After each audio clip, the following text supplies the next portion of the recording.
Hari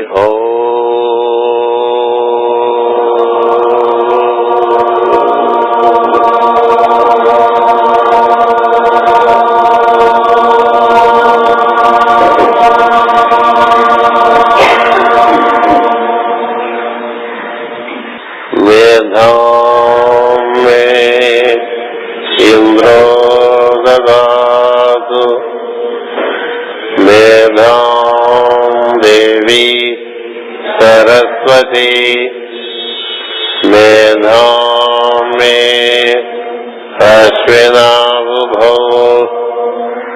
आधत्तां पुष्करस्रजाः आप्यायन्तु ममाङ्गानि वाक्प्राण चक्षुश्रोत्रमधोबलमिन्द्रियाणि च सर्वं ब्रह्मोपनिषदम् माहं ब्रह्म निराकुर्याम् मा ब्रह्म निराकरोत् निराकरणमस्तु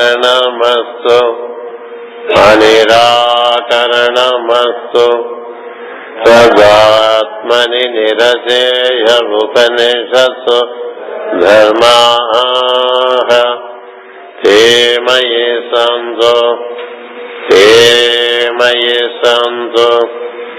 ॐ शान्ति शान्ति शान्तिः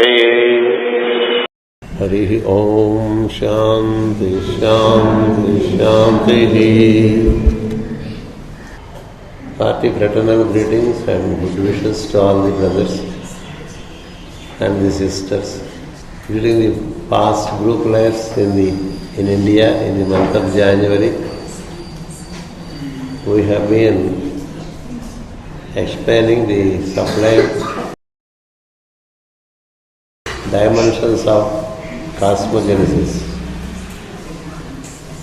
and those who have a sequential understanding of the cosmogenesis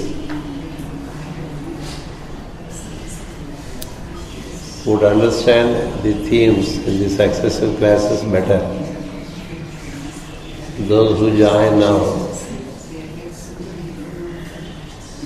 may not find it so very comfortable,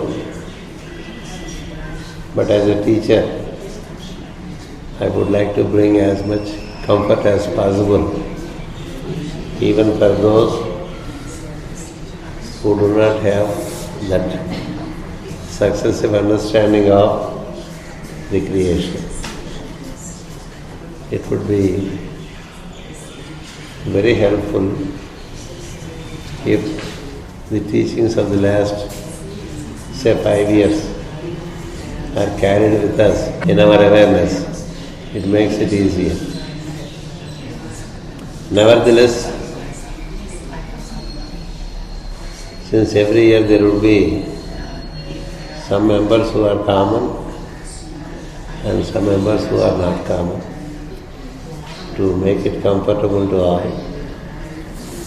the teaching will be presented in a manner that they can understand what is being taught in this concept of female hierarchy, which we try to present in the 7 classes that we have. As I said, the God Absolute, which is beyond creation, is the potential for all that is in creation. When it manifests, the primary manifestation would normally be male-female.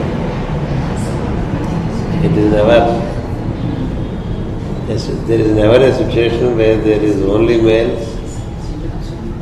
or only female. This has to be cleared in the very beginning. That in the beginning there was a male and then a female came through. All that is a very secondary understanding which does not fall in line with the ancient scriptures. The male and the female manifest at the same time. Therefore they are equal. This equality is there because the very manifestation, the very primary manifestation is male-female. Before that male-female, there was that pure existence which you cannot call either as male or as female. To call God he or she is a partial understanding. It leads to a lot of biases. There is bias for the male against the female, and many times in the scriptures God is referred to as he. God is he and she at all times. There is a she part, there is a he part, and it remains together from the most absolute state to the most dense, gross physical state. One cannot exist without the other. In the unmanifest state,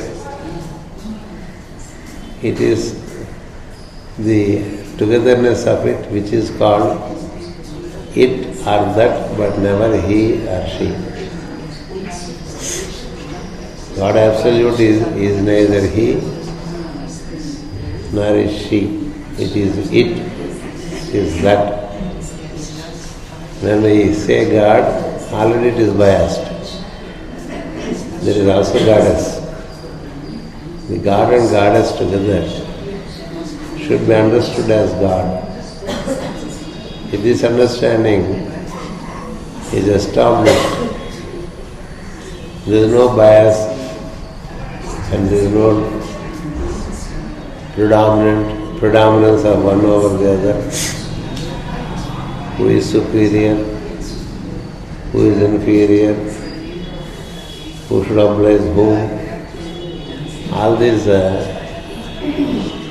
emerge out of a very biased understanding of that energy which we call God.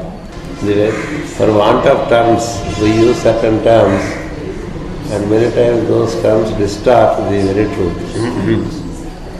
When we say God, we generally get the understanding it's male, isn't it? It's not so. When we say God, it is male-female energy. When we say absolute God, it is it or that. It cannot be called male or cannot be called female.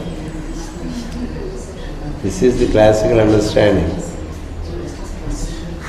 And therefore, those who know, they do not have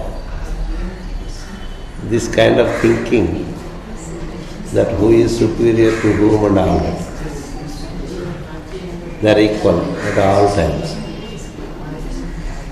The ancient wisdom never placed male in a superior position to female or female in superior position to male. That should be the first understanding. In male there is female, and in female there is male. When the two energies are equally balanced in us, we have an ideal state of experiencing. If one is dominant over the other, either way, the experience is not complete. This understanding must be there. Therefore, as much as there is a hierarchy, there is also female hierarchy. That's how the female hierarchy came to be. If without female, there is no activity. All activity is that of the female. Male lends the support. Electricity lends the support. And then there is the light illuminating. There is the fan spreading the air. There is the microphone amplifying the sound. Electricity remains with all. It remains with every equipment. It remains with every state of existence. It is always there. It is upon that basis there is the play of the female in a triple form. So when we think of female hierarchy, we think of the one awareness which is potential of a future creation for which there is the support of existence at all times. So therefore the first is taken as the mother. The very first is called the Divine Mother, which is a potential for manifestation of will, knowledge and activity. The will enables successive manifestations in terms of change. Will as God means will as God, knowledge as God, activity as God, as that is how Trinity is established. But when we say will, it is existence in association with nature that makes a successive, continuous manifestations or modifications. Without that, no modifications are possible. So there is the ever modifying nature that associates with will. Ever modifying nature that associates with will.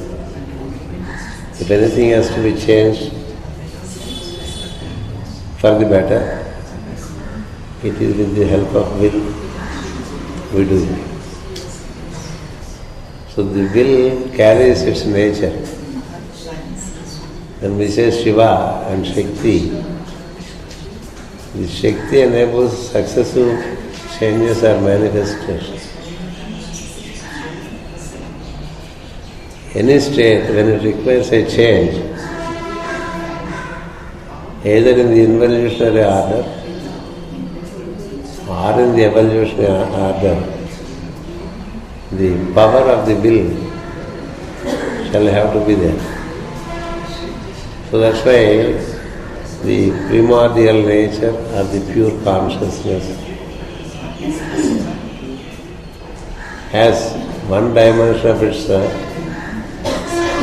manifestation as causing the continuous changes. That's why we find in nature a constant change. There is a consistent and constant change that happens in nature. A consistent and constant change happens in our nature also. It can be towards an involutionary order, it can be into an evolutionary order. It is the will that conducts.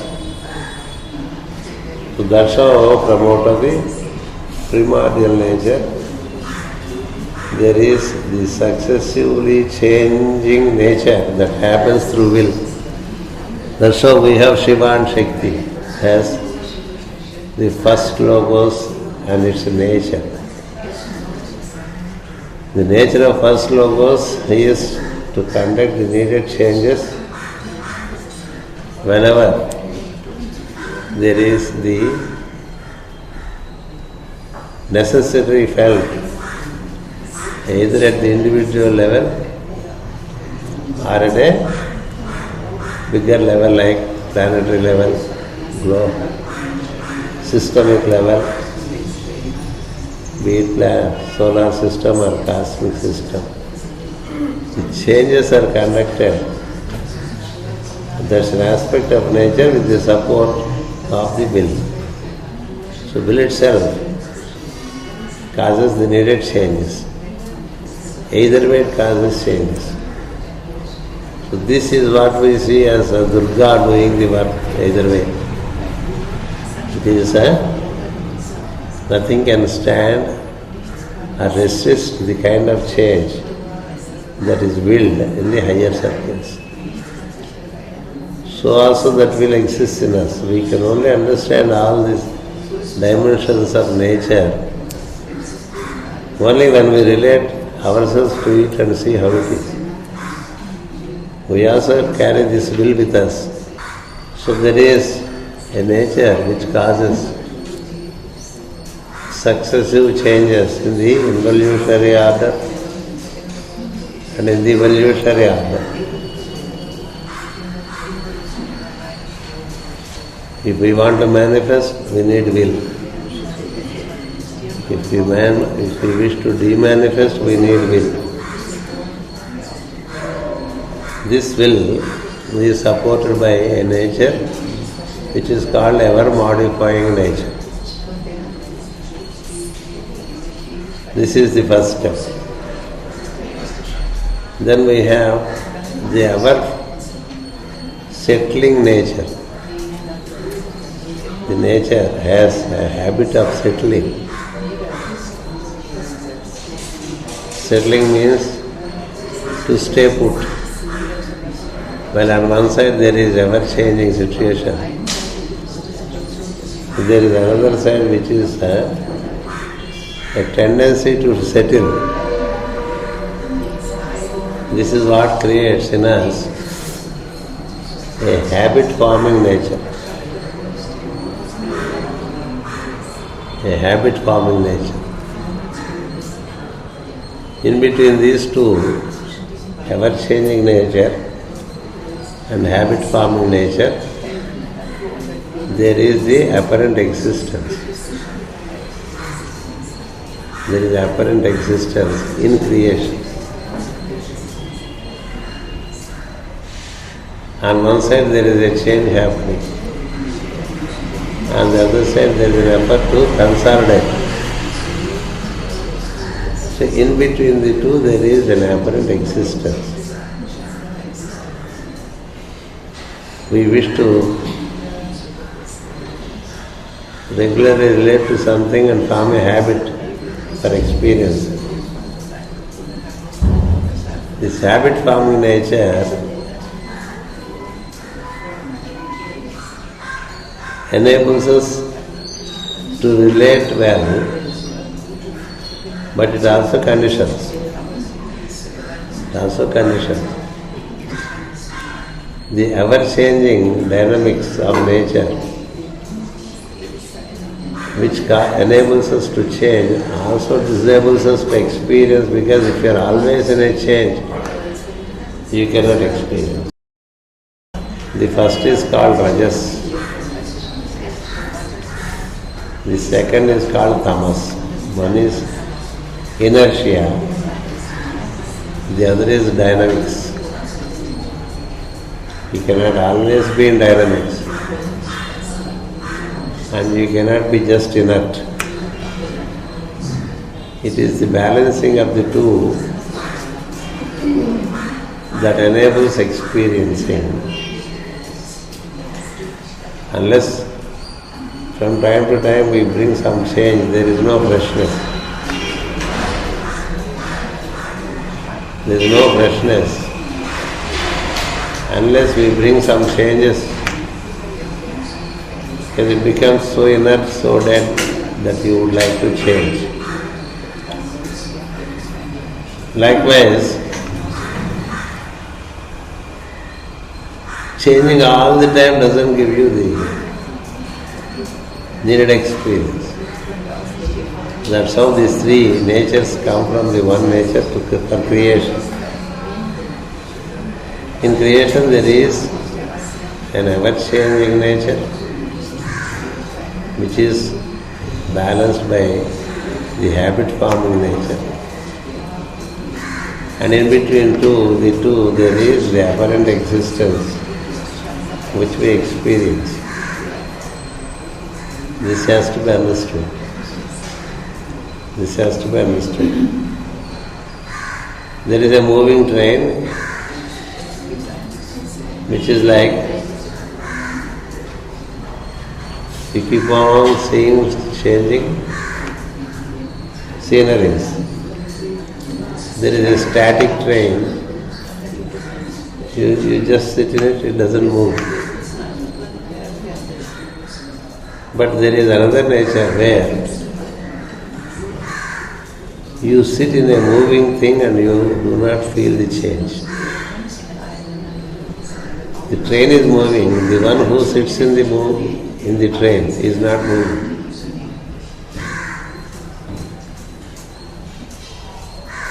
In a train when you sit, or in a flight when you sit, or in any vehicle that you sit, you are stable, you experience the change, you also feel the stability. The stability of being in the vehicle, the experience of changing situation.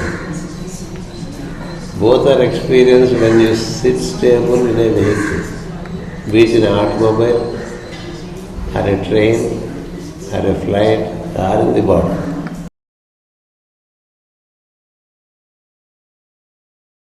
There is something that moves in the body.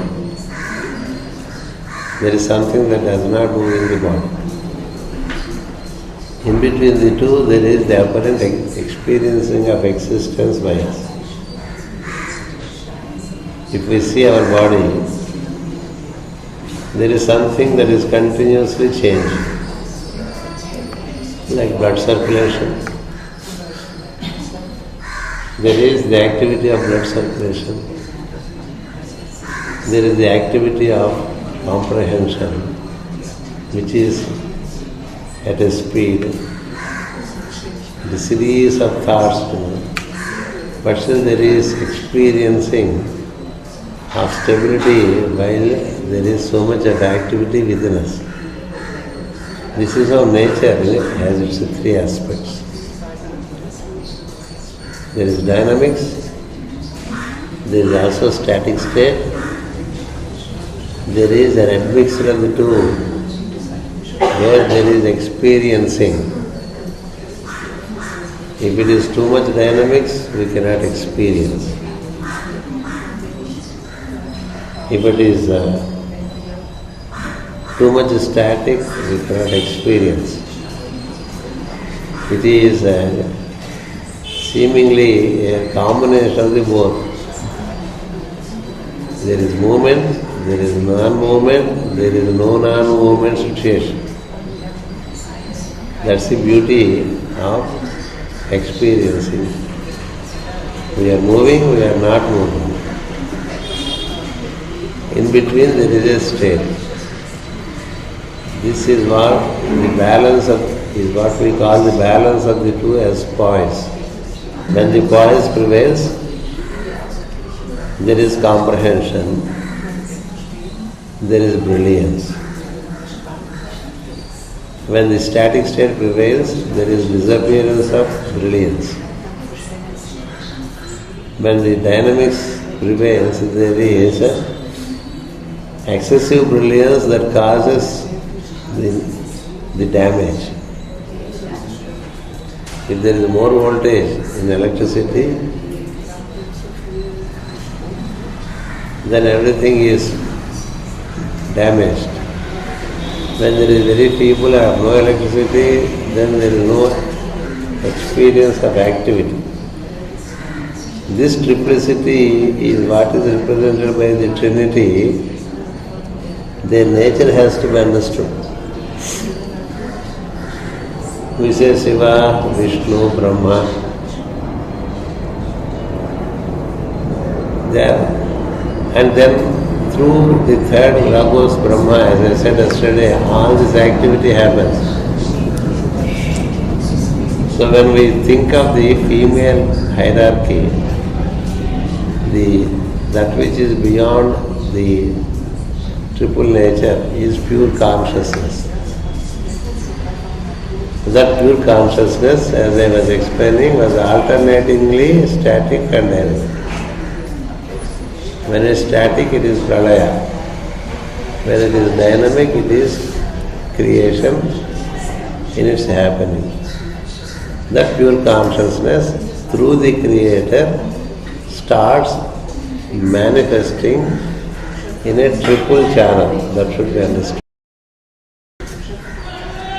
In us also, as we wake up and before we think of a thought, there is a dynamic nature in us which is not yet into action. Isn't it? Before we wake up, also the nature is there, but merged with existence. Merged with existence, there is nature. Then there is emergence of nature as the secondary state. After it emerges, it tends to be dynamic. When it is dynamic, it takes into the threefold flow. So the threefold flow is the basis for all subsequent manifestations. That's where we do this like that. As we wake up in the morning, it is the nature that pushes you to do something, the will, and then the knowledge, and then the action. So it's this triple is already a third state of nature. Please understand that. There is the static aspect of nature which is before creation. It becomes dynamic. When it becomes dynamic, from out of it, a triple nature emerges. So triple nature is already the third state of nature. When we try to understand creation from the point of nature, there is absolute, there is dynamic pure nature, and then there is a triple nature. All that is created is on the basis of this triple nature. So that's how we say in scriptures, motivated by this, the Trinity, the Creator, the third one, He forms the basis for all subsequent natures. Action is it is called Kriya Shakti. Action, Kriya Shakti. Through the Creator, the earlier nature will find its expression into a triple channel. That's how the Creator starts creating. I explained to you in the previous classes how the Creator had his own debacles while he was creating. When he started creating, he had the first creation was not so acceptable to him, so he dissolved it, and then he made a second creation. In that second creation, he had expressed the 4 Kumaras and then the 11 Rudras and then the Prajapatis. This part I am not going into detail because I explained the 7 days of creation. That was last teaching we had, 7 days. of creation, namely the first creation of ignorance, second the Kumaras, third the Rudras, fourth the Prajapatis, fifth the word, sixth the metrical aspect of the word, and seventh the Manus. That's all the seven creations that came out of the Creator are called the 7 days of creation. That was in the previous classes. So what we come to today is, through the Creator there is the expression of Prajapatis, meaning those who procreate, and also Manos, those who preside over the plan of creation. It is through Prajapatis and the Manu there is the descent of further female hierarchy. Through the Prajapatis and through the Manu there is the further descent of the female hierarchy. So when we come to the hierarchy, that which is pure consciousness, which is beyond manifestation, is called para. Para. You hear this word para many times in many books. Para means beyond. Para means beyond. Para becomes in the dynamic state as Aditi. Aditi. That means the primordial light, the primordial nature, the pure consciousness before its manifestation as anything. So Aditi, Gayatri, such are the names you hear about it. It is the pure consciousness. Then in the third step we have the nature as Shakti, Lakshmi and Saraswati. Shakti is the nature that causes the changes incessantly. As you relate to it, changes will happen. Lakshmi is the splendor and experiencing of the creation. That's the nature. When you have the ability to experience, it is Lakshmi. Saraswati is the process of procreating of the whole creation, the beings and creation through its flow. So through this flow, in association with the flow, Creator starts creating. From out of the Creator have come the Prajapatis and the Manus.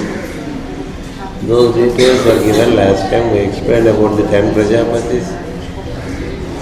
We also explained about the 14 Manus, how they are essentially 7 in their alternating nature. There is already our sister Rita Dore. She prepared a book detailing all those Manus, how they function. The problem with us as students is we don't carry the continuity. The continuity of consciousness is possible only when the second aspect of the nature is well established in us. Because one is ever changing, one is ever tending to be coming from a habit. And it doesn't let you to hold the continuity of consciousness. So therefore now we come to the fourth step of the female hierarchy, where you have a detail of female hierarchy. First step is beyond. Second step is the primordial nature, which is pure consciousness. The triplicity is what I said, the nature of the will, the nature of consciousness, knowledge, and the nature of creating action, nature of activity. Once the Prajapatis come in, it is from there is the expression of the male and female hierarchies. The expression of male-female hierarchies, both, happen from the point of the Prajapatis, who are essentially the potential numbers. The potential numbers. They are repeatedly at work, causing the repeated manifestation creation. So here we come to a story there which you can understand. Before that, what I said is understandable only for those who have held continuity of what is taught from the previous lessons in India. The Prajapatis, they are essentially 10 in number, and they are able to establish the 10 states right from Parabrahman to the gross material state. Let me explain to you the 10 states to start with. The 10 states are pure existence, pure consciousness, and then the 3 triple nature, then it is 5. Then we have the state related to Akasha, air, fire, water and matter. These are the 10 states. Matter, water, fire, air, Akasha, the triple qualities of the nature, the pure, the consciousness, and its parastate. It is 10. Shall I repeat or is it okay? The parastate, expressing as pure consciousness expressing as triple nature, then it is 5. Then there are the 5 states of matter which we have as Akasha, air, fire, water and matter. In all these 10 states there is the female nature. That's how the ancient wisdom says. That's how there is the female hierarchy. Without the female there is no manifestation. It is the active part of the atom. It is the active part of the atom. Is it getting clear or getting complicated? See, now you know about an atom, you know. In atom there is a neutron, there is a proton, and there are electrons. Isn't it? Electrons, proton and neutron. Neutral state is one. Electronics, they keep on manifesting and the proton balances it. As many electrons are produced, so much the proton counters it to balance it. That's how proton and electron balance the creation. Likewise, in creation, the male balances as proton. That's how there is a balancing act, while the electron keeps on manifesting.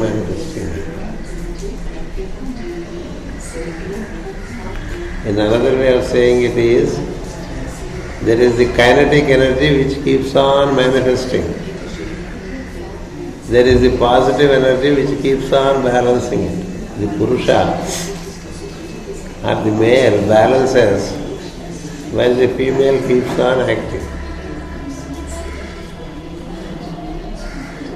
This triple activity presides over the 5 elements, and this triple is presided over by pure consciousness, and that emerges from beyond. This is how the 10 states of nature are. According to scripture, the female is in the absolute. When it manifests, it is male-female. The male continues to be in everything as the proton. The female causes so many manifestations. 9 manifestations from absolute to pure consciousness to triple nature to fivefold creation. That's the 10 you have to understand. That's the key of the whole scripture. That is the key relating to us. So taking that key, the female hierarchy can be explained. Because as much we see different states of consciousness, these different states are worked out by female nature. So there is a lot of demand to know about the female hierarchy. Ever since Master Ike wrote in spiritual astrology, there is a demand for knowing what is female hierarchy. Female hierarchy is nothing but the successive manifestation of nature. Successive manifestations of nature from its being beyond to the state of pure consciousness, which is beyond triplicity. Then its manifestation into 3 triple nature. Then its further manifestation into 5 elements. That's how nature is also fivefold. In fact, nature is better represented by the female form, where they have 10 orifices, contrary to the 9 orifices that the male form carries. The female has 10 orifices, while the male has only 9 orifices. When we speak of the form, please look to secret doctrine. There, the madam says very clearly, any day the female is superior to the male form. The female form is more superior to the male form, while it is generally understood that the male is superior to the female. It is the upside down understanding. I have written this particularly in the newsletters which will come to you under the caption "Thus Speaks HPV." The female has 10 orifices which give us the understanding of the female hierarchy of 10, which is complete number. It's complete number. So coming back to the theme of how this female hierarchy works, we get into that detail, but this background is important. The background is already there are the triple nature, and then beyond there is pure consciousness, beyond there is a para state. That should be known first. From para to pure consciousness, from beyond to pure consciousness. It happens to us every morning. The pure consciousness details into 3 channels of the will to do, the knowledge to do, and then doing. This is what is represented by the Trinity as the first, second and third Logos and their natures. When we speak of the Logos, we should know the Logos is represented by, they have their nature in them. Each person has his nature. Just like the light has its nature. If you put there is a lamp here. The light of the nature, the light that it spreads is part of the lamp, part of the flame. The flame and its illumination, they are inseparable. Isn't it? The flame and its illumination are inseparable. So to separate the flame from its illumination is only for making an understanding.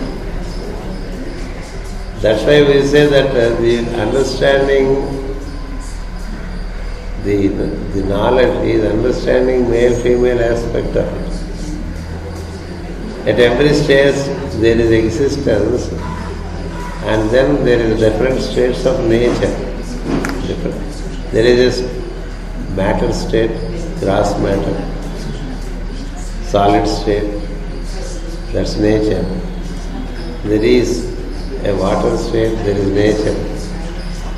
Ease in everyone, there is, when we say there is stone, that ease is existence. Stone is static existence. When we say there is water, ease is existence aspect of it. The flowing aspect of nature is the water. There is fire, when we say ease is related to existence. The nature is different, it transforms, fire transforms. So matter, water, fire, they are different in their nature. But existence is common in the three. Likewise there is air. There is air. When we say there is air, there is fire, there is water, there is matter. Each part is common. But the nature is different. This hair splitting is needed to understand only. And you also understand that they are not separable. The stone and static nature are inseparable. The water and its flowing nature are inseparable. The fire and its transforming nature. So we are now relating to the nature part of every state. That is what we call female hierarchy. That's what we call female hierarchy. Likewise there is air, and then its nature as the touch. We experience touch through air. And then Akasha, its nature is sound. So when we see Akasha, we don't straight away experience that its nature is sound. But Akasha's basis, the sound is transmitted. So we are trying to see the nature side of everything that is in existence. That nature is how we see as a tenfold nature, from para state to pure consciousness, triple nature and fivefold nature. This is how it is. So these 10 states have their nature. In the 10th state they say it is neither nature nor, you can't define it. That's why they left it as para. So we speak of only 9 aspects of nature, generally speaking. Because only when we wake up, then our story starts. When we are in slumber, it's also a nature. We don't speak of it. We speak of 9 natures: pure consciousness, the triple nature and the fivefold nature. These are the 9 states of nature, which are described in greater detail as they are expressed through the Prajapatis. That's where I narrate to you how from Prajapati 1 to Prajapati 10, what is the nature that is expressed through them, and through each one of them what are the principles that are expressed at different states. That is the syllabus we have with respect to female hierarchy. The Prajapatis, the first class will be a bit a process of familiarizing you with the whole thing. From the second class onwards it flows. Because I need to get the feel when I look to you all that I am carrying you with the subject. If I see some units which are not receiving well, I have to repeat it. So therefore all that theme expresses through the Creator. So the problem is the ancient wisdom speaks those states beyond the Creator in great detail. But the present day theologies, they only speak from the Creator. From the Creator. People think God is Creator. But the Creator Himself is some 13th or 14th state where he happens. Before the creator, there is a lot of activity that happens for creator to come in. That is what we explained in the previous classes. From the creator, it is a nodal point in creation. There are sevenfold creations. The Bible speaks only from this creator. Before that, it doesn't contain anything. There are 13 preceding steps before the creator gets it. So therefore, from the creator, there are Prajapatis. We come to that point. The Prajapatis, their nature is what is explained as female hierarchy. The Prajapatis, the 10 Prajapatis and their nature is explained as constituting the principles of nature in creation. The principles of nature in creation. Shall I sum it up again? To sum it up, let us take beyond the creator, there is already a triple nature and a pure nature. And that pure nature has its beyond state. From beyond to pure consciousness to triple consciousness. Triple consciousness is the basis for the creator to create. Let us take ourselves as an example. Then only we can correlate well. In our sleep hours, there is nature functioning, which we do not know. That's why we are fresh when we wake up in the morning. As you go to sleep, your state of being is different from your state of being when you wake up. You are fresh. From tiresomeness to freshness, you come through sleep. So how did this change happen in us? From last night to this morning, there is a nature in us which has worked it out, which is beyond, which we do not know. And in the morning we are fresh. Last night we slept with some headache, or some fever, or some discomfort in the body. After a good sleep, in the morning you are fresh. What happened to you? There is nature that worked out, isn't it? Which is beyond our understanding. It is that nature which conducts our pulsation. It is that nature that reorganizes our energies. And in the morning as you wake up, you have pure consciousness. As you wake up, that awakening is a pure state. That's the second state of nature. From that pure state of consciousness, you get the triplicity of, let us freshen ourselves and have a cup of coffee. This proposal. Once the consciousness is awakened, then the will is at work causing the modifications. You are made to get up from the bed. You go to washroom and then clean yourself. It happens because of the will, it's nature.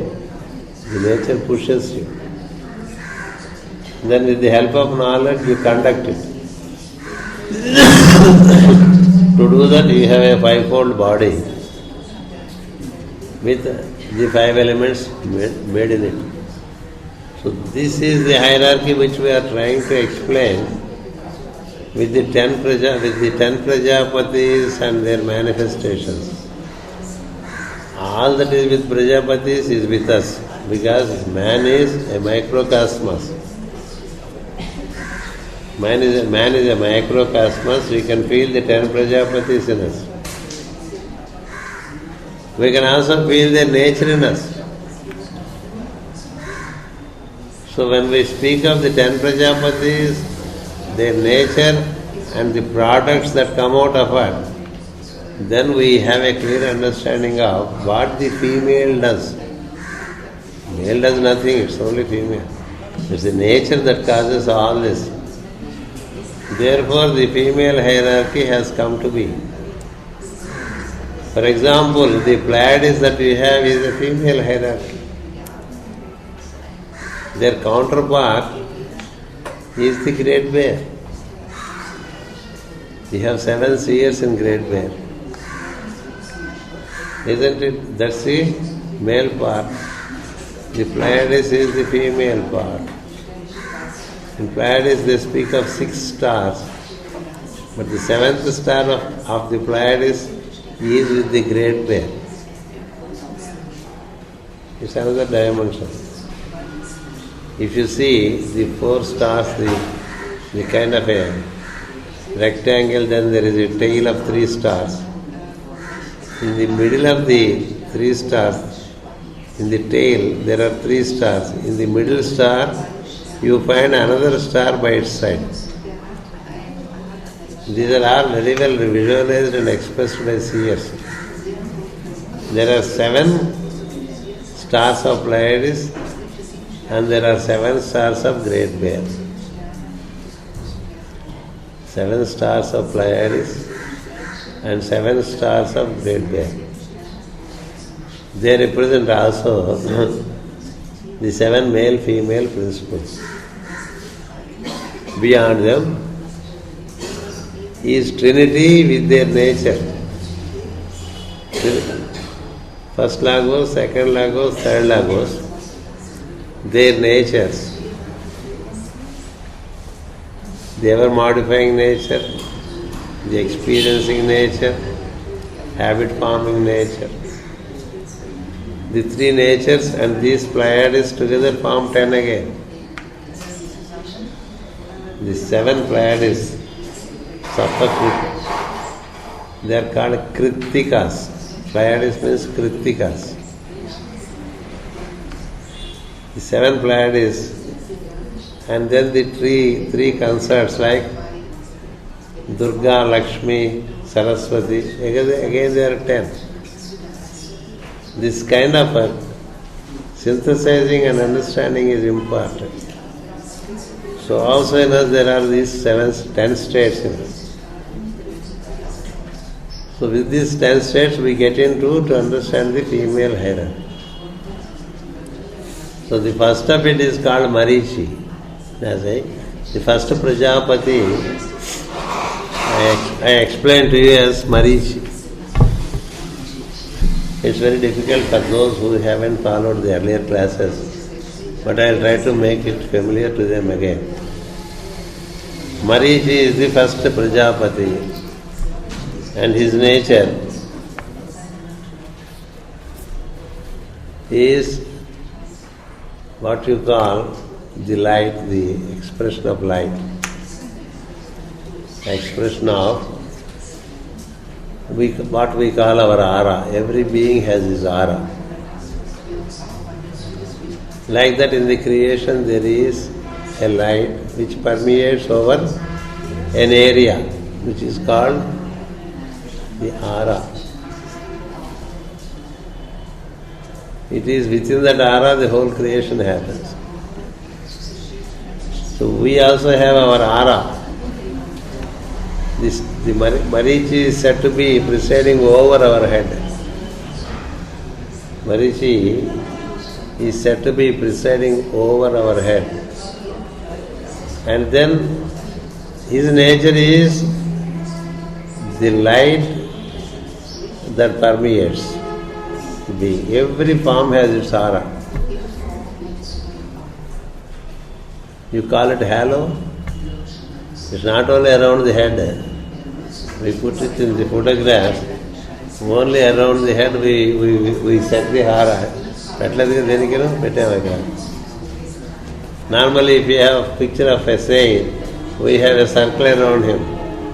That he has a halo or aura. But the aura is not only around the head, it is around the whole form. Around the head it is more brilliant, but it is around the whole form. It permeates. It permeates the whole form and expresses from within outside. As it's a field of light. If you see the earth, it has its aura. If you see any planet, it has its aura. Likewise, the sun has its aura, which permeates the whole solar system. Likewise, if you see the central sun, he has an aura. That is the field of his action. His aura is the field of his action. So that aura emanates from the first Prajapati. It is called in scriptures as, in Sanskrit it is called Kala. Kala. If someone is looking very attractive, it is because of the presence of that nature. Some people, unfailingly, at all times, they are very electrical and magnetic. That's how people are attracted to him, and people tend to orient to him or to her. This is there more or less with every being. When it is more, it has, for example, someone like an initiate like Jesus the Christ, or Lord Maitreya, or Kuthumi, Master Maurya. Why are we after them? It is the aura. This is also called the presence. The presence of the being. So this is the foremost of the tenfold nature in creation, the aura. And this aura has given birth,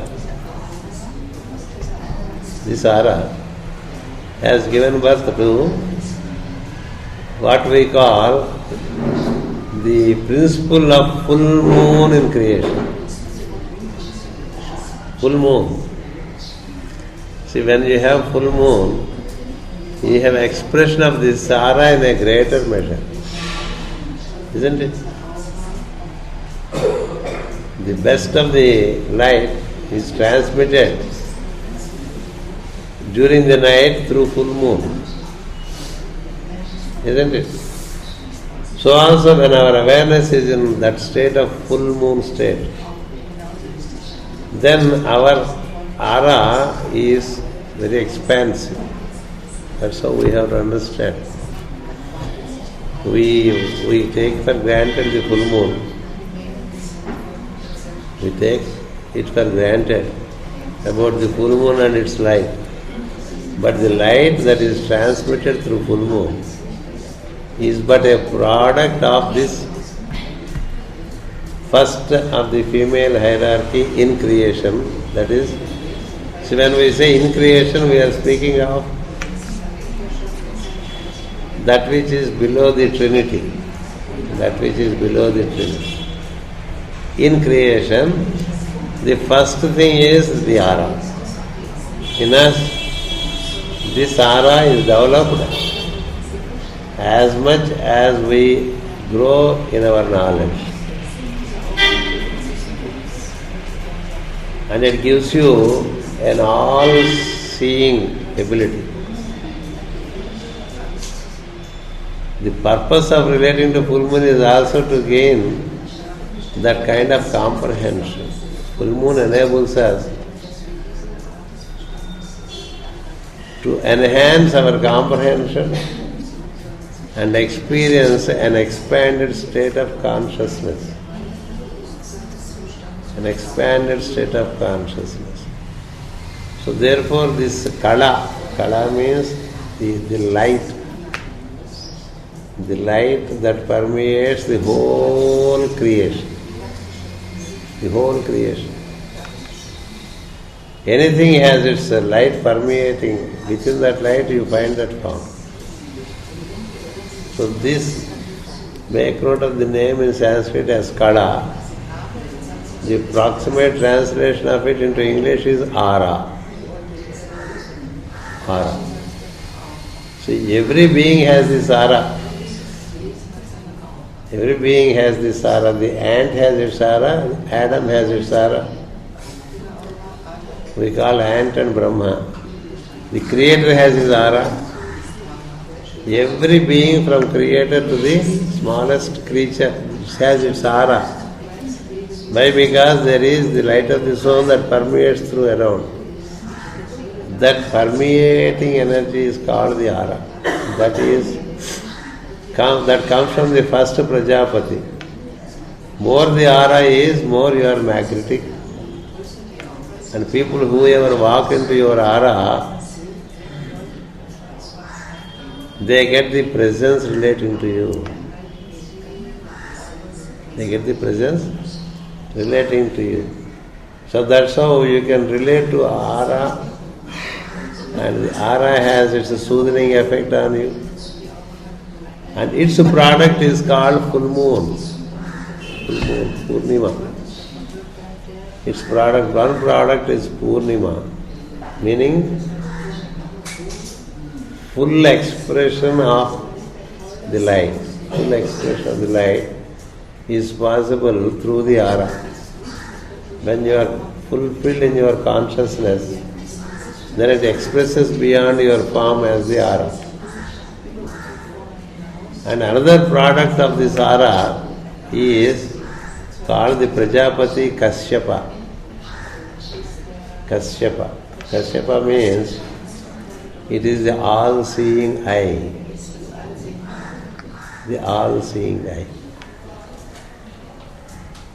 The all-seeing eye comes out of it. So now you understand how the all-seeing eye and the aspect of fullness of light, how they are together.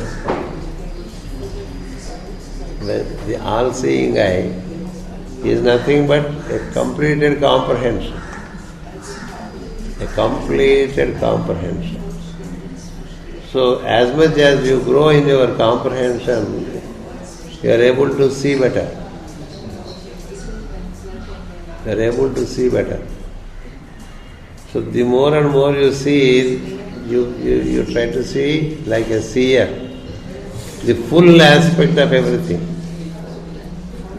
A seer can scan through and tell you what you are. Isn't it?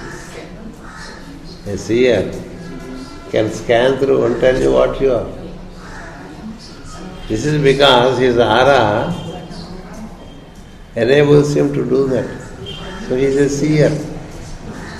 So the all-seeing eye, that is why this all-seeing eye has come to be as a foremost aspect in creation, and the all-seeing eye itself is worshipped as God. In masonry, to them the God is the all-seeing eye, that's all. It's enough for them, because it gives you complete comprehension. This all-seeing eye, it's a co-born. Our product is full moon. Full moon means full mind, a mind that can comprehend everything that is surrounding it. These are the two products that come from out of it. Then,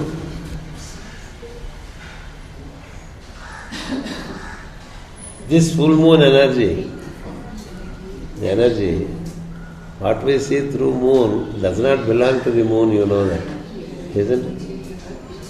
What you see, the light of the moon, is not really the light of the moon.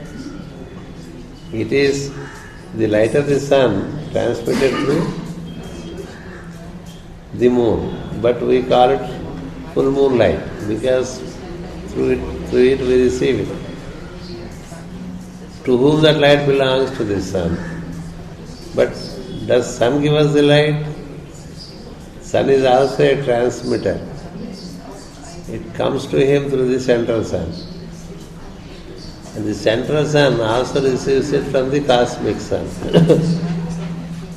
So the cosmic sun receives it from whom we call Aditi or the primordial light.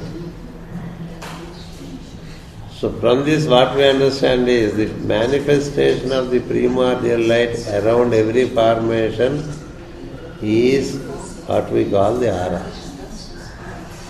It flows from the Most High through all these channels. It's a flowing light. It's a flowing light.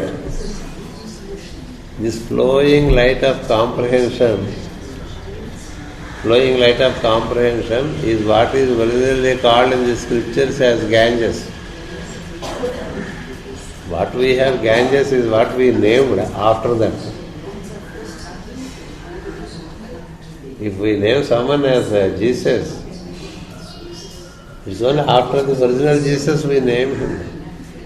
So the river that flows in our country, in India, is but a name given to it of this flow of light which happens from the aura of the what is around you also flows through you. What is around you also flows through you. This gives you an understanding that the pure consciousness in which we live, also flows through us. It also flows. It has a channel to flow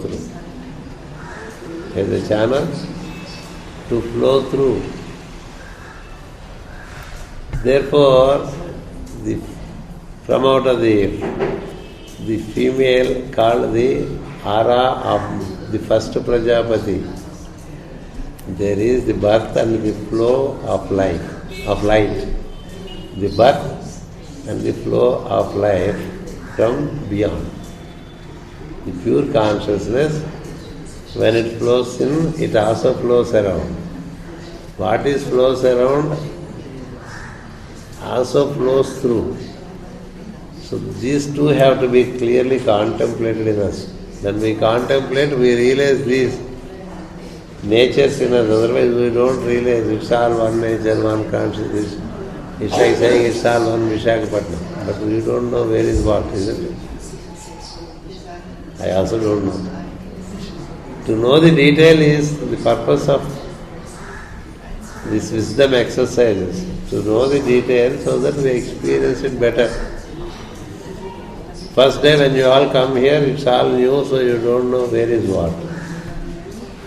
Slowly, second day you know a little more, third day you know a little more, and by the time you leave, you would make a complete understanding of the place where we act, where we conduct our activity. Like that in creation, we have the first step as an over a light that prevails all around the creation. A light that prevails all over the creation. It also permeates all around a form. All around a form it permeates. To visualize the aura is to visualize the nature of the person. So what is around him as his nature only flows through him. What is around him only flows through. What is not around him cannot flow through. Isn't it? That's why if you see some orange color around, we can expect some clean thought, some clean speeches, and clean behavior. There's something grey around in the aura. We can expect some confusing thoughts. Grey. It's all grey, you know. Something is concealed, something is visible. It's not very clear like that. Maybe like the first talk that I am giving you. So therefore, cleansing the aura, people speak of cleansing the aura. The best way to cleanse aura is to relate to the light that flows through you. The light that flows from beyond is flowing to us through the cosmic sun, central sun, and our sun to us. It is also flowing through the moon to us. So relating to that light, we can build this aura in us. and enable that aura to function through us. It is replica of the pure consciousness. A replica of the pure consciousness that expresses as full comprehension. Okay. And you have a clear understanding of it. This is called the first in creation, called Kala. The name is Kala. Kala means the attractive light. Attractive. Some people are attractive, some people are not attractive. When this is present, attraction comes. Not only just attractive, it is not a fading attraction. Some forms are attractive for some time, later they are not, isn't it? But this is a constant attraction, and it expresses also through itself as a comprehension, complete comprehension. That's why Kashyapa is said to be the product of this light, and Purnima is said to be the light relating to that comprehension. The light of comprehension, I am repeating, the light of comprehension that is around you expresses through you. This Kashyapa, whom we say as the all-seeing eye, is considered as God by the celts. The celts. If you go to the celts and Celtic schools, they say, we don't care about everything, we only care about the all-seeing eyes, Kashyapa, as our God. That's all. As our God. It is enough if you have that all-seeing eye and the related comprehension and the related light, what more you want? That's how a tradition has come to be in the name of Kashyapa. And it is this Kashyapa who also gave birth to all those subsequent forms of the beings like the serpents and the eagles. The serpents and the eagles, the divine and the diabolic. So many have come through him. So many have come through him with the different kinds of aura and different kinds of comprehension. So there is the story of Kashyapa, where you have eagles and serpents. You have the story of diabolics and the divine. And you have the story of varieties of being coming into planet Earth through this Kashyapa, the all-seeing eye. You can get, those are the details, but I stop here because what we need to know is the first female in creation called Kala has given birth to the light of comprehension which permeates every being, which also flows through every being, and all that flows as comprehension. The comprehension flow is presided over by this female called Kala. Then you come to the second female, whom we call the unmaliced nature. Unmaliced nature called Anasuya. Anasuya, unmaliced. Malice is part of the creation, isn't it? The moment one becomes many, there are comparisons and related malice. Once you are into the activity of the triple activity, there is comparison, because I am there, you are there, and by comparison malice comes. So here is a nature which is called unmaliced nature. First is light of comprehension. Different lights of comprehension can bring you the related malice, but the second female in hierarchy, related to the female hierarchy, is called Anasuya. unmalice one.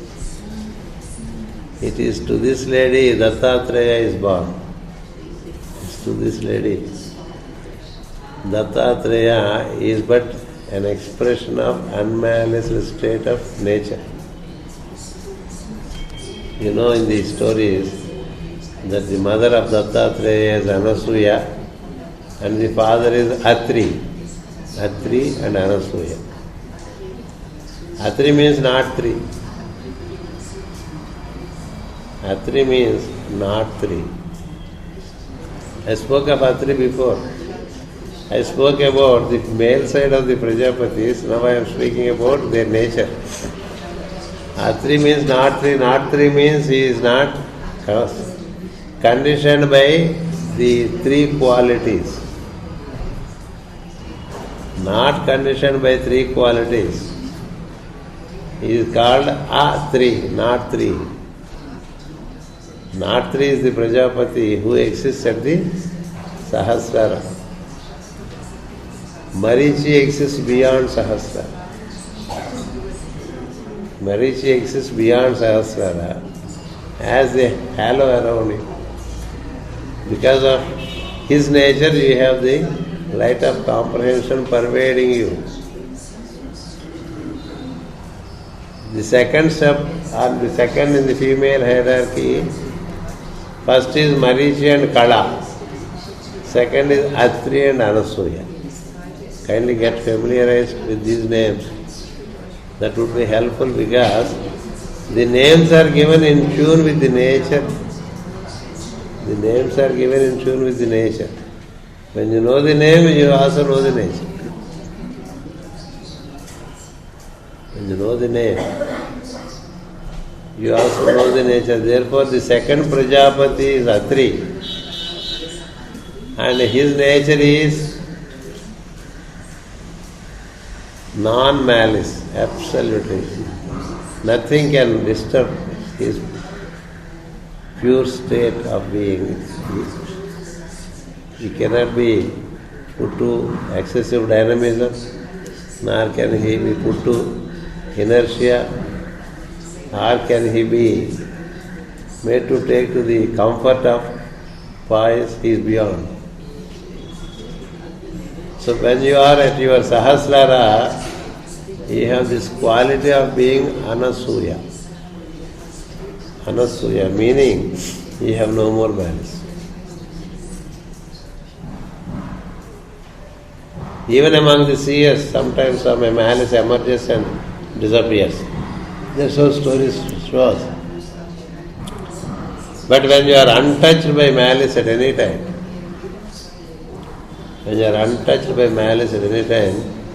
you have the ability to relate to the three qualities in you in a much better manner. That's why worship of Dattatreya is recommended in the tradition. It is a product of not three and unmaliced state. The only state where you have no malice is Sahasrara. Even in a state of Agnya, there can be malice. But beyond Agnya at Sahasrara, which is where the qualities do not play with you, there you have the second of the female in the Prajapatis. The second of the female as Anasuya. There are stories of Anasuya. You can Google and know them. There are many stories of this nature called Anasuya. She has the ability even to handle the Trinity. If you are unmalice, you can handle the Trinity, the nature. So handling others is no problem. It is the kind of nature which we have to develop in us. Because malice pollutes everything. Malice pollutes everything, but when you are beyond malice, nothing can touch you. Nothing can touch you. She was so completely beyond malice, Anasuya, that it was an eyesore for others. It's an eyesore for others. What is so great of her like that? When normally people, we get easily maliced when some other is praised, isn't it? If someone praises some other person, he will immediately come out with a comment on him or on her. Isn't it? Just like our commenting the moon, the full moon, while it gives so much pleasant, soothing, healing light, we can also see there are spots in moon here. We are capable of seeing the spots in moon. We are capable of seeing the black holes in sun. Why are you worried about black hole when he is giving you so much light? Are we interested in the light of the sun, or are we interested in the black hole of the sun? The more you see the black hole, the more the black hole happens in your consciousness. You see the positive side, it comes to you. You see the negative side, it comes to you. Isn't it? Likewise, we keep on commenting others. But this lady Anasuya, nothing perturbs her. Nothing. When you have such a nature, you are invincible and everything tends to be like a kid before you. Every energy in nature, in creation, every energy tends to be a kid to you.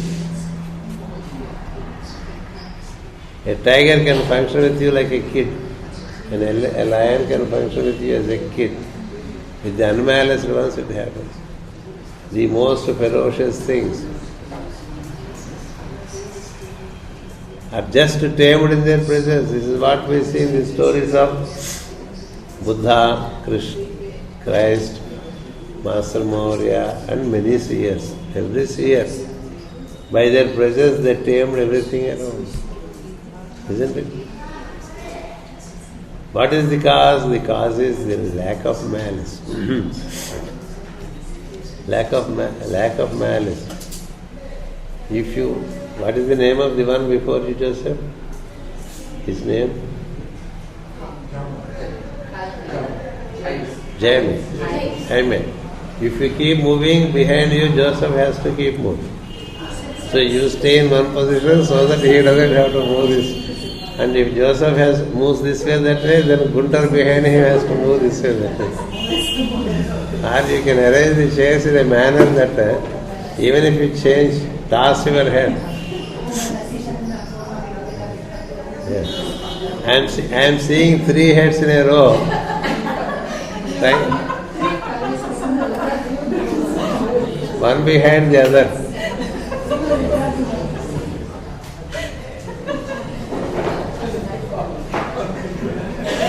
Now Gunter will have problem. Yes.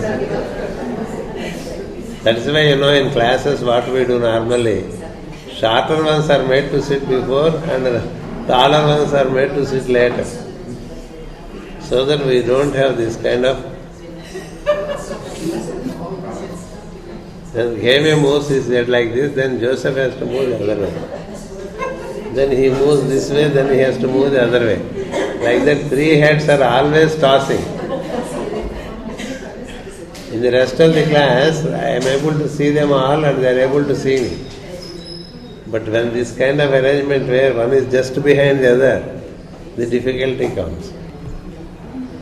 So coming back to the second female, in the hierarchy that we speak of, it is anusuyatva, meaning the quality of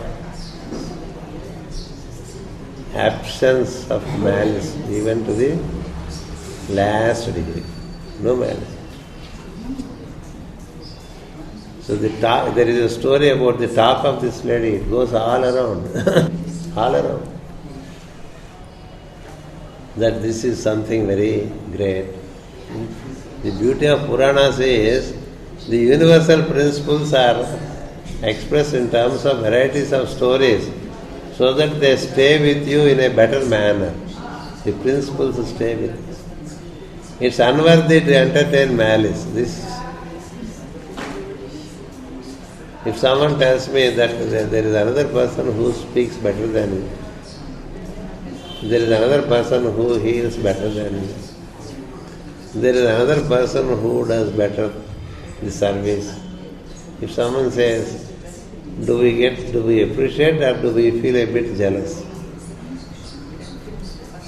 If we feel jealous, we don't stand to light. We cannot get into light.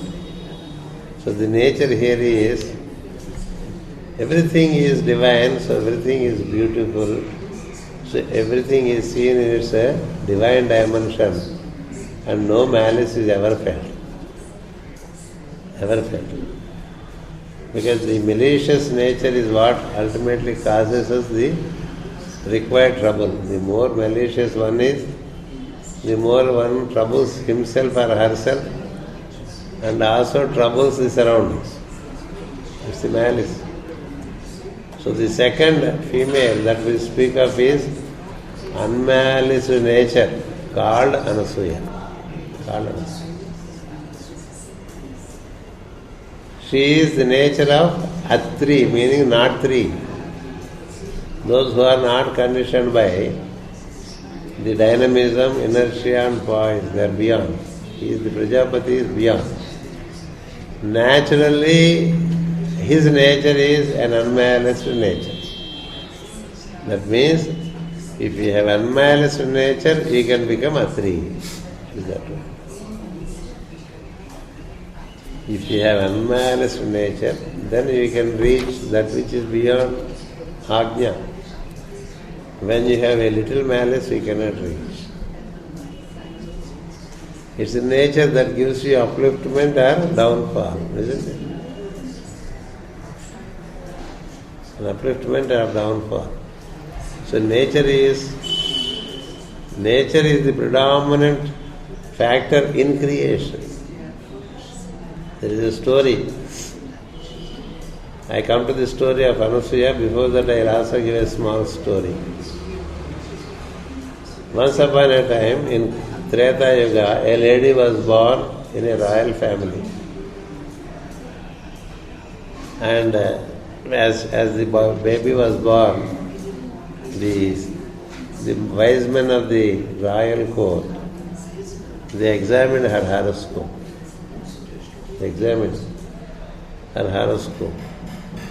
Then they found that whosoever marries this lady shall become an emperor, whoever it is. Whosoever marries this lady shall become an emperor. So one king comes to know of it. One king comes to know, if I marry that lady, then I become king of kings. So eventually he makes effort to marry that lady and becomes an emperor. What does it mean? What does it mean? It is by marriage he became an emperor. That's how the story says. But the truth is, what kind of nature you have to develop to become an emperor is the secret in it. What kind of nature that you need to develop in you to become an emperor? It is by nature you are promoted, it is by nature you are depromoted. Isn't it? Our own nature. We think it's all one nature, but there are so many details in that nature. That detail is what we call the hierarchy. There is a nature which is all-seeing nature, Kada. And it has the byproduct of the flowing light. So as it flows through to Sahasrara, you have what you call unmaliced nature. So if you wish to go into Sahasrara, there you have Samadhi state. You cannot dabble in malicious thoughts. Love thy neighbor is but an expression of it. Love thy neighbor means love anything other than you. You love so much yourself, so you don't have to speak about it. Love thyself. Everyone does in whatever way it is. Love thy neighbor is important. So love everything and have no malice for anything. That is a sublime nature which enables you to reach Sahasrara, where you experience the state of Atri.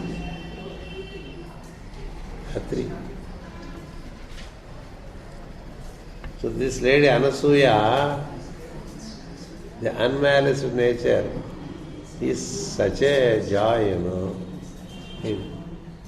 Her activity is considered to was appreciated everywhere in every part of the creation. It went up to the three ladies who are the consorts of the Trinity. The consorts of the Trinity, as I explained to you, are Durga, Lakshmi and Saraswati. They came to know that there is a nature. Even this Durga, Lakshmi, Saraswati are also out of the pure consciousness. They came to know that there is an unmaliced nature in creation which is unparalleled. See, if there is in the successive states of manifestation of creation, if someone is found with profound qualities, the preceding ones would like to know, is it really true? Is it really true? If there is a teacher to whom a student is drawn, and eventually the student surpasses the teacher in knowledge and in action, in performance. And if the people inform the teacher he is even better than you, how would the teacher feel? How would the teacher? He would like to test and see. Though not out of malice, but just to assure that, affirm that it is so or not. So that the three mothers of creation, they wanted to test this lady Anasuya. They wanted to test. So they spoke to the story is like that. They spoke to their lords, Brahma, Vishnu and Shiva. Is it true that this lady unmaliced nature, Anasuya, is absolutely unmaliced? Nothing can... Yes, they said yes. The very thought that the three consorts received about her was very interesting to them. That there is someone in creation who is beyond. Like means they are as... That energy is as good as the others who are in the state beyond creation. So they wanted to test. So they sent the Trinity to them, to her. They sent the Trinity to her to test them. And in the test, this unmaliced nature dominates the triple nature of the three lagos. And then they were so pleased of her that they decide to be born to her as Dattatreya. That's how this goes. When you are unmaliced, the first logos can function through you. The second logos can function through you. The third logos can function through you. Or all the logos put together can function through you. That's the state of a master of wisdom. He stays beyond the three qualities in that pure state of consciousness where Trinity can be expressed through them.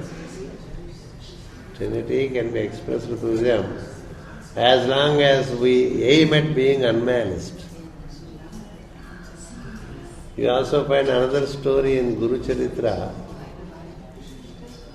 where a student cares not for the Trinity, he cares for his teacher more than the Trinity. He cares for the teacher more than the Trinity. The student was so oriented to the teacher. He gains knowledge from the teacher, he serves the teacher, he is always around the teacher to assist him in all that he does. Then the logos, one after the other, they appear and say, we are pleased with you, you can ask any boon, we will give you. But the student says, if I need a boon, my teacher will give you. Don't take the trouble of favoring me. Why? Because he knows his teacher has gone beyond the Trinity. Guru Sakshat Param Brahma. So like that, when a true teacher is one who is beyond the triple quality and even Trinity. So therefore, once you are in this unmalice state, even the Trinity would oblige you. Even the Trinity would oblige you. That is what is indicated by Dattatreya being born to you. Dattatreya being born to you when you have this nature of being unmaliced. So we cover two of the 10 natures that exist with us, which we can nourish, nurture and develop. First one is comprehension. All our effort is to improve our comprehension, isn't it? A vertical growth in comprehension instead of a horizontal growth about what is in Africa, what is in America, what is in Europe, what is in Himalayas. There is a horizontal comprehension and there is a vertical comprehension. So the foremost nature that we speak of is the aura around each person, which is around us, which can be developed, which can be cleansed with the help of the sunlight and the moonlight and contemplation upon the sun and the moonlight, or contemplation upon the fire. The fire or the sun or the moon would help us to gain, by the right orientation, help us to gain the comprehension in us. So there is a nature in us which is called comprehension. That nature, when it is in its brim, it spills over us. And that appears as the aura of the being, which is filled with brilliant diamond light. Clear? That's the first nature in the hierarchy of in the female hierarchy. The next one, the unmaliced state, where you would have the obligation that even the Trinity is obliged to you. That's how the masters have the cooperation of the Trinity. The will, the knowledge and activity. Incessant cooperation comes to the ones who develop this unmaliced nature. Unmaliced nature can be experienced only when we do not see the other. We see only what is in me and what is in you is one and the same. What is in me, what is in the sun is one and the same. What is in me, what is in the Trinity is one and the same. Because beyond the Trinity, we are all the same light. Below the Trinity, there are different natures that exist with us. So the second or the female hierarchy is called Anasuya. The first is called Kala. Marichi and Kala, Atri and Anasuya. These are the two important. Then comes the third, which we will explain in the afternoon. The third, Prajapati, and then his nature as the third female, and then what is the product that comes out of it? What is the product that comes? One is the male principle, the other is the female principle, and that chemistry brings the related product in creation. So for the first ones, there is the birth of all-seeing eye and all comprehension. When Marichi and Kala are together, there is all-seeing eye and all comprehension. With the second, it is a state of beyond the tree, Atri, and then unmalice state, which can bring you the cooperation of the Trinity that enables you to function. So that's how the second is. The third Prajapati is called Bhrugu. Bhrugu. He relates to our third eye, our Ajna center. And its nature is called the reputation of being very brilliant. Brilliant. See, the whole light, when it is transmitted through a channel, it gives the needed brilliance.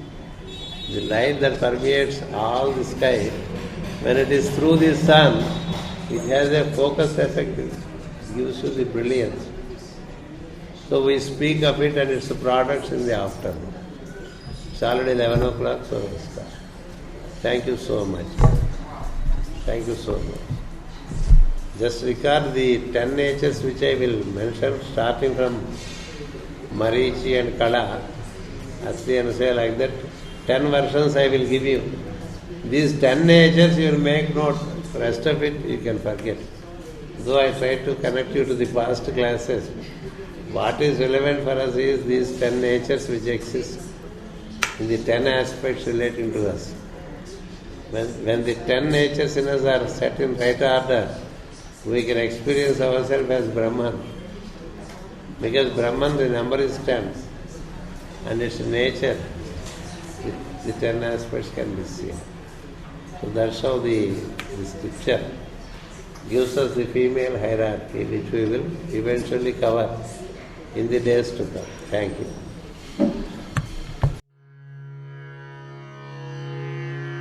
Om